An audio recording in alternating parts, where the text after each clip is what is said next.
Fitness वाली बहू। चंद्रनगर गांव में सुगना अपने बेटे रमन के साथ रहा करती थी। कुछ ही दिनों में उसकी शादी राधा नाम की एक लड़की से हो जाती है। राधा फिटनेस को लेकर बहुत ज्यादा सजग होती है और वो घर के बाकी लोगों को भी दिन भर फिटनेस टिप्स देती रहती है। बहू, आज तो मुझे आलू पूरी खिला दो। नहीं माँ जी, उसमें बहुत ज्यादा फैट और कोलेस्ट्रॉल होता है। आपको तो मैं आज प्रोटीन सलाद बनाकर खिलाऊंगी। कुछ दिनों तक तो सब ठीक लगता है, मगर धीरे धीरे सुगना और रमन दोनों ही राधा की इस आदत से परेशान होने लगते हैं। राधा, मैं मानता हूँ हमें फिटनेस के प्रति सजग रहना चाहिए, मगर बाकी की चीजें भी खानी उतनी ही जरूरी है। रोज रोज प्रोटीन सलाद थोड़ी ना खाया जाता है। आपको तो खुद तला फला खाना है। माँ जी का तो आप बस बहाना बना रहे हो। देखो जी, जो आप खाते हो आप वही बन जाते हो। अरे मुझे ये सब ज्ञान मत दो राधा, मैं बस ये कहने की कोशिश कर रहा हूँ कि हर चीज खानी जरूरी होती है। तेल और घी भी खाना जरूरी होता है एक मात्रा में। खैर, तुम नहीं समझोगी। कुछ दिनों बाद तीज आने वाली होती है और सुगना अपने दोस्तों के लिए तीज पार्टी रखती है।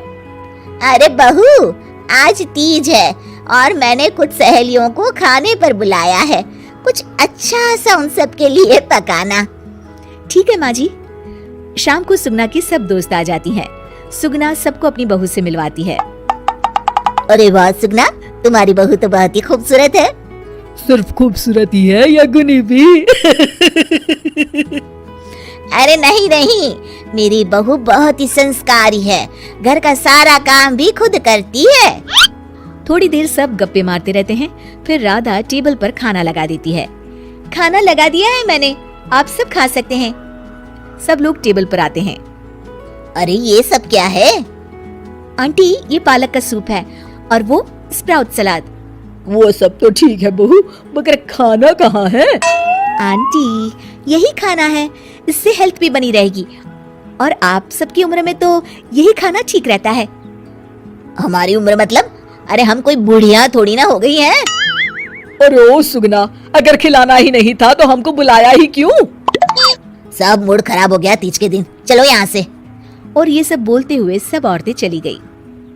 अरे ऐसा क्यों किया राधा? मैंने बोला था ना कि कुछ अच्छा बनाना।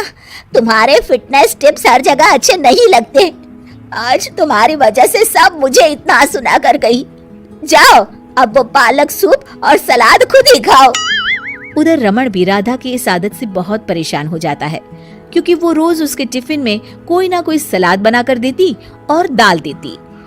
और एक शाम जब रमन ऑफिस से लौटता है तो अचानक गुस्से से आग बबूला हो जाता है। राधा, ओ राधा! आ रही हूँ, चिल्ला क्यों रहे हो? चिल्लाऊंगा ही ना, आज ऑफिस में मैं बेहोश हो गया था। अरे मगर क्यों? अरे तुम जो फिटनेस के नाम पर रोज ही सलाद और दाल देती हो ना, टिफिन में उससे मेरा पेट नहीं भरता और मुझे वीकनेस की वजह से चक्कर आ गए। मगर उसमें तो प्रोटीन होता है। हर चीज लिमिट में अच्छी लगती है राधा, चाहे वो फिर प्रोटीन ही क्यों ना हो। उसके अलावा भी सबकी मात्रा खाने में जानी चाहिए। मैं तो बस आप सबकी सेहत के लिए ये सब करती हूँ। अरे इतना भी मत करो, हमें खुला छोड़ दो थोड़ा। थोड़े दिनों बाद एक दिन जब सुगना मंदिर से लौटकर आ रही होती है तो अचानक से गिर जाती है और उसकी सब उंगलियां और हाथ पैर जोर से अकड़ जाते हैं। कुछ लोग मिलकर उसे घर छोड़ जाते हैं।